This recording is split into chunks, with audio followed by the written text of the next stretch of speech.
Bagaimana tentang sekelompok pemuda yang tadinya dia pernah terjerumus berbuat dosa. Kemudian bertobat. Nah sekarang mereka membentuk panitia kajian. Allahul Musta'an.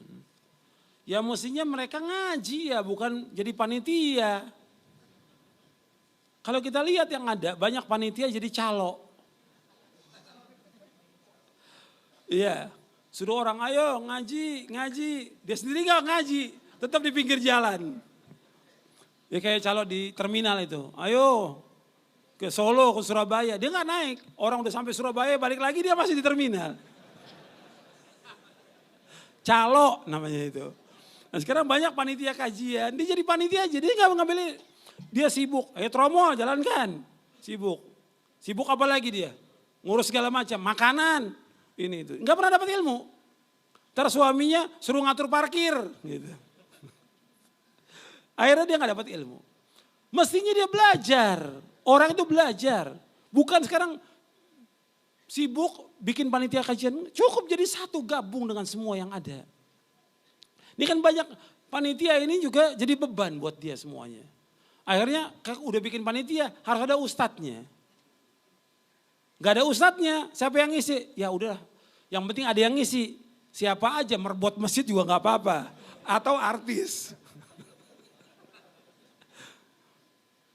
Nah ini seperti ini yang terjadi.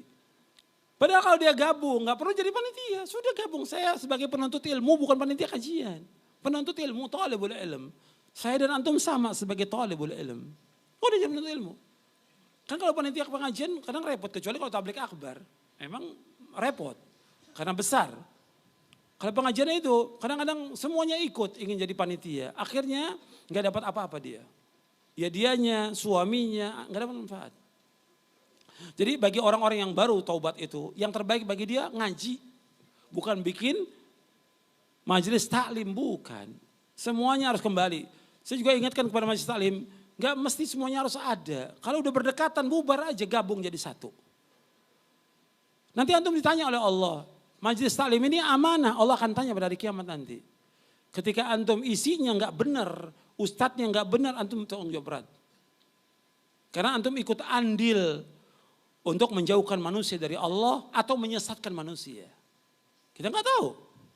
Makanya hati-hati. Sebaiknya kita gabung dengan yang sudah jelas manhajnya, Quran wa sunnah ala fahmi salaf, gabung. Jadi justru kalau ada yang seperti ini diajak mereka. Antum gak usah di panitia pengajian, gabung aja antum ngaji deh sudah. Sudah banyak panitia pengajian.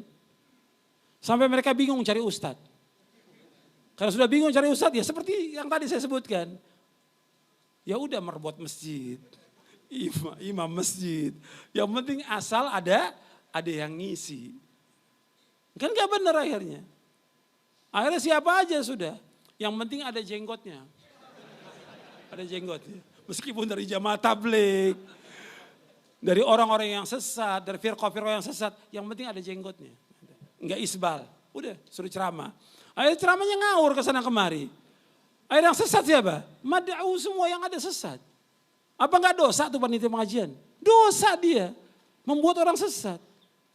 Karena dipanggil menurut kata orang sih dia salap kata orang. Dia gak pernah tabayun, gak pernah tanya. Ngerusak akhirnya. Belum lagi yang lain. Ini salah satu di antara puluhan mafsadah yang ada. Sebenarnya saya menyampaikan nanti kalau semua pengurus panitia pengajian datang baru saya jelaskan semuanya. Mafsadahnya dan juga faedahnya. Gitu. Kalau sekarang banyak yang orang awam. Gak ngerti orang awam juga dijelaskan. Puluhan mafsadahnya yang kadang-kadang antum gak tahu itu. Gitu. Yang udah jelas banyak terjadi. Kadang-kadang ngadu domba juga. Ngadu domba. Memecah belah kaum muslimin. Dengan majelis taklim yang ada ini. Makanya hati-hati takwa kepada Allah SWT. Niatnya untuk apa? Makanya saya ingatkan kembali deh semuanya kembali. Coba ngurus lagi deh. Kembali kepada dia. Ada yang pengurus pengajian. Suaminya ahlul bid'ah. Pengurus pengajian anaknya pemusik. Pengurus pengajian dia juga banyak berbuat dosa. Kalau begitu buat apa? Lebih bagus dia ngaji dan ngaji nuntut ilmu. Itu sudah. Jadi gak beban buat dia dunia maupun akhirat.